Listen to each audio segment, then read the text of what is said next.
an extra burst of speed. As your legs pick up the pace, your breathing gets deeper, your heart pounds faster, and sweat pours over your skin. How does this substance suddenly materialize, and what exactly is its purpose? There are a number of scenarios that can make us sweat: eating spicy foods, nervousness, and when we're sick. But exercise is probably the most familiar and common. In that case, sweating happens as a response to movement triggered deep inside your cells. As you increase your pace, your muscles work harder, increasing their demand for energy. A process called cellular respiration consumes glucose and oxygen to form ATP, the energy currency of the cell. Much of this process takes place in structures called mitochondria.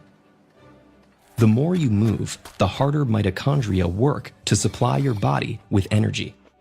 All this work comes at a cost, though. As the cells break down the ATP, they release heat. The heat stimulates temperature sensors throughout your body. Those receptors detect the excess heat being produced by your muscle cells and communicate that information to the hypothalamus, which regulates body temperature.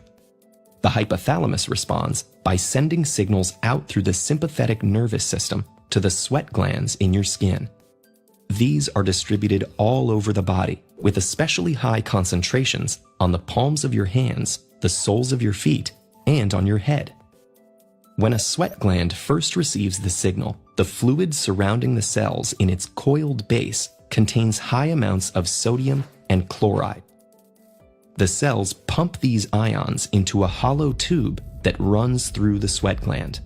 Then, because it's saltier inside the tube than outside, water moves into the tube by osmosis.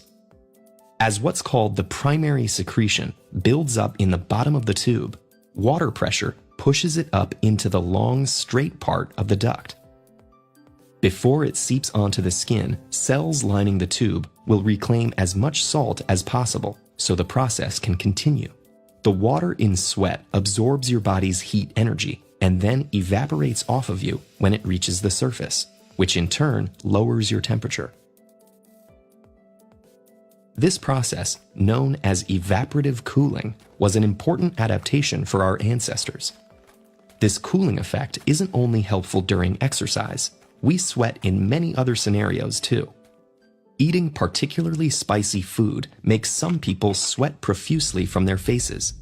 That happens because spices trigger the same neural response in the brain that activates temperature receptors, which usually respond to increased heat. Sweating is also part of the fight or flight response, stimulated by stressful scenarios like asking someone on a date or interviewing for a job. This happens because adrenaline stimulates muscle activity and causes blood vessels to widen. Two responses that increase heat and trigger the sweating response. And sweating also occurs when we get sick. When we're feverish, we sweat because infections stimulate the hypothalamus to increase muscle activity, which in turn releases more energy as heat. That increases your overall temperature, a protective mechanism that makes your body less habitable for infectious agents. Like with running, sweating helps your body vent that heat. When the fever's over or you've won your race, your temperature receptors sense the decrease in heat, and the hypothalamus brings your sweating response to an end. In some cases, like after a run, the hypothalamus also signals to your body that you need to replenish the water that you've oozed out. So, when you're pushing yourself to reach that next goal, you can think of sweat as your body's very own calibrator, enabling you to go that extra mile. Have you given the TED-Ed newsletter a try?